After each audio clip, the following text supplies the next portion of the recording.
ప్రవీణాచార్య గారు, ఇప్పుడు ఈ ఎలక్షన్ ఈ ఏకీకృతం చాలా గందరగోళ పరిస్థితిలో ఉన్నారు కదా, మరి గతంలో ఏమన్నా కర్నూలు జిల్లాలో ఈ ఎలక్షన్ ప్రాసెస్ అనేది ఏమైనా జరిగిందా? మంచి ప్రశ్న అడిగారండి. మాకు తెలిసినంత వరకు గతంలో నాయకులు ఏ విధంగా ఎన్నుకోబడారు, ఎలా జరిగింది అనే ప్రక్రియ మాత్రం ఇంతవరకు మా దరికి మాకు తెలిసి జరగలేదు. మమ్మల్ని ఇలాంటి ప్రక్రియ ఒకటి జరుగుతుంది, అందరూ పాల్గొందాము అని ఒక సమ్మిట్ కానీ ఒక మీటింగ్ కానీ సమావేశం కానీ జరిగిన దాఖలాలు లేవు. చాలా మేరకు మాకు తెలిసినంత వరకు జరగలేదు. మా వరకు ఆ కమ్యూనికేషన్ రావట్లేదు. ఏదో ఒక చోట మీటింగ్ పెడితే కూడా పెద్ద సంఖ్యలో మన వాళ్ళు పాల్గొనడం లేదు. ఈ కమ్యూనికేషన్ లోపం ఎక్కడ జరుగుతుంది, అసలు ఎందుకు జరుగుతుంది?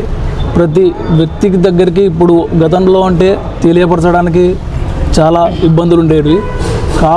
కాబట్టి ఏదైనా మామూలుగా వాళ్ళని సంప్రదించడం కావచ్చు, షాపుల దగ్గరికి పోవచ్చు, అలా వెళ్ళి ఉంటే వాళ్ళకి సమాచారం అందుతుండేదేమో.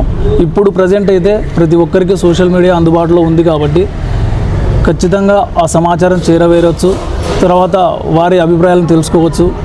అలా జరిగి ఉంటే బాగుంటుంది అనేది మా అభిప్రాయం.